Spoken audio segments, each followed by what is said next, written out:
Good afternoon, everyone. My name is David. I'm working as a postdoctoral fellow in the University of Arizona. Today, I will be presenting about an approach to increase residence time of inhaled formulation and get a sustained release of Suramin. Having said that, the pulmonary route has aroused a great interest during the last few years for the administration of a different number of therapeutic molecules. This is due to the numerous advantages of oral delivery routes, and some of them are listed on the slide.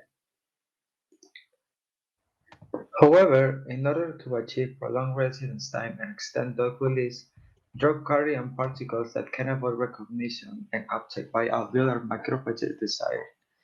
The major challenge in this area of inhalation therapy is that the most appropriate aerodynamic size range for good particle deposition are between 0.5 and 5 microns, but this same range is also considered the optimum size for the rapid uptake by macrophages and the subsequent clearing from the lungs. So what we can do against this macrophage clearance? One approach is engineer the particle size and shape or surface shape cylinder, but this will affect particle deposition. Another approach is using natural polymers or surfactants like phospholipids as DPPC or DPPG and cholesterol to give stealth properties to the particles. Among the several technologies currently under investigation, swellable microparticles are one of the promising strategies to achieve this goal. As this kind of particles is small enough to be inhaled and while it has swelling capacities of becoming larger in size after getting into contact with the lung fluid. With this in mind, we have ourselves the task to formulate these nanogels using kerosene as matrix, juniper as a cross-linker, using different concentration of leucine for aerolization enhancer, and Suramin salt as model drug. We prepare the gels by spread drying techniques by mixing the components under magnetic stirring for 60 minutes at 40 degrees. After that, we added the amino acid to the formulation to subsequent spray drying to the chamber to getting this final fine powder product. Finally, we studied the aerosol dispersion performance by NGI using the Neo Haller device. Here are the first results as we can observe the SEM images showing the gels in the dry state and most of them are below 1 micron. Even we can see around 200 meters diameter particles for the three different formulations shown in this slide. Below, we can observe the morphology and size of the swelled microgels after getting equilibrium by optic microscopy. The scale value is 50 microns, and indeed, it's very clear that particle size increase after being in PBL solution. In this slide, we are only showing the size distribution of the dry particles of the complete formulation, that is the 10% leucine with Suramin. We can see most of them are in the 500 nanometer size, but in the swell state, that same formulation observed by laser diffraction, the median size is around 8.5 microns. Next, we test our microgels powders for the aerosolization performance, and we can observe in the plot that increase in amino acid concentration, we are having more deep lung deposition as we can observe in the last three stages that they refer to the alveolar region. We can focus on the 10% leucine formulation, that's the green bar in the plot, and it shows that around 60% of deposition is in the lower stages compared to the 0% leucine that more than 60% is deposited in the stage 1. Again, we can observe the effect of leucine on deposition of the dry microgels, increasing parameters as FPF and RF up to 85%, giving us an MMAD of 1 micron for the 10% leucine formulation. If we compare it to the 0% leucine concentration formulation, we can see a high increase on those two values. Finally, we test the dissolution profile of our gels by depositing the microgels using an insufflator into the donor vessel of the front cell. And we can see in the plot the formulation can sustain release for over 48 hours compared to the Suramin powder deposited the same way that we can observe in the green line, the green circles, after 6 hours complete Suramin permeated through the membrane.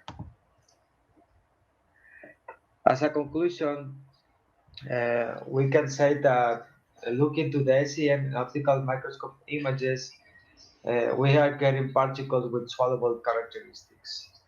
The spread-dry Aerosol Nano and Microgels successfully produce a suitable inhalable formulation for deep lung deposition. And that adding the leucine to the microgels before spread drying results in high deposition mass in the lower stages of the lungs, indicated by AGA data. I want to thank everyone, and especially to Dr. Mansour and my colleagues in the lab. Thank you.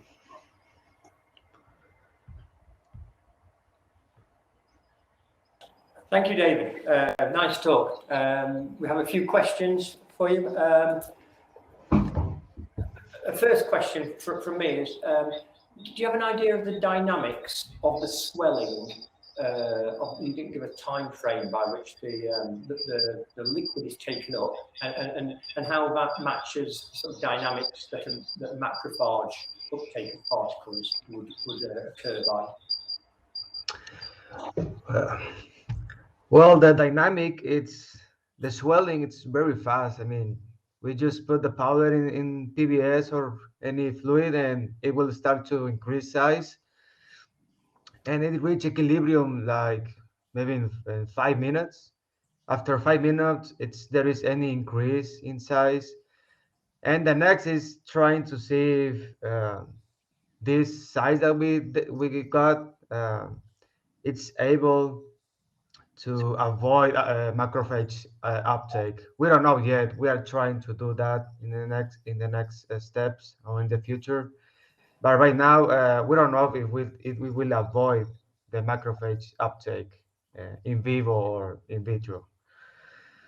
Okay, and a follow-up sort of related question, I guess, is: are there any concerns that your particle depositing into that thin film of lung lining fluid, that uptake will there be a local dehydration of the epithelial surface, and is that something that could have adverse effects?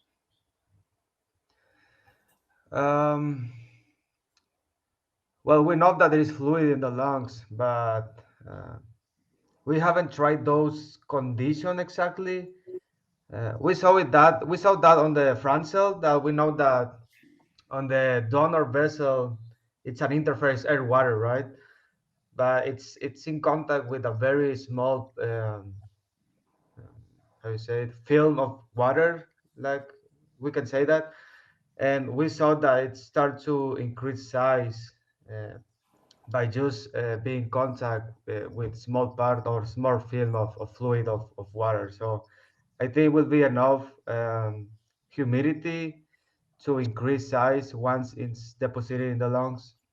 But yeah, we should try it in vivo.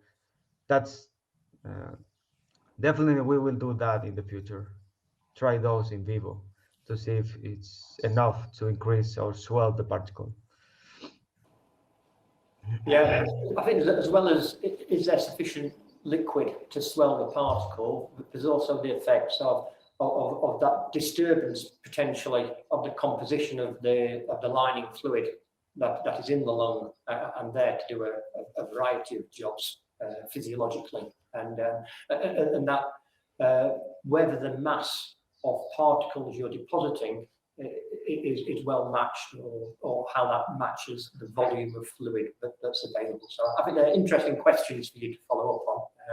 But I'll pass to Alex to ask a few more questions. Okay, thank you. Yeah. Okay. Just thinking of the study as you've run it so far, have you got any idea on the stability of these formulations? whether that be short term or longer term? Yeah, I understand the questions.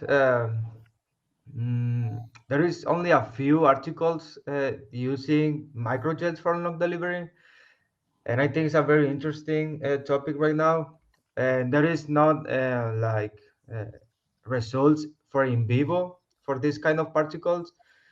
So right now we are just like thinking in the future and how it will work exactly in vivo. Um, but about the stability, they're very stable. But the good thing is we have in the lung some enzymes that can degrade chirosan. So I'm not worried about accumulating in the lung or being not stable in the lungs because they can be degraded by native enzymes in the lungs. I guess that leads into another question about, I mean, you touched on the safety profile there, but are there no concerns at all about the safety profile? Is that what you're seeing? Can you repeat that, please? You briefly touched on it in your last answer, but are there any overall safety concerns about delivering these particles to the lung? Well, using this polymer, no, because this is a natural polymer that has been approved by different organizations. And we are using a non-toxic cross-linker as genipin. So I don't think it will be any concern about toxicity. But of course, we have to try those in vivo to be sure about that. So this is only in vitro. Yeah, okay. David, thank you very much for that.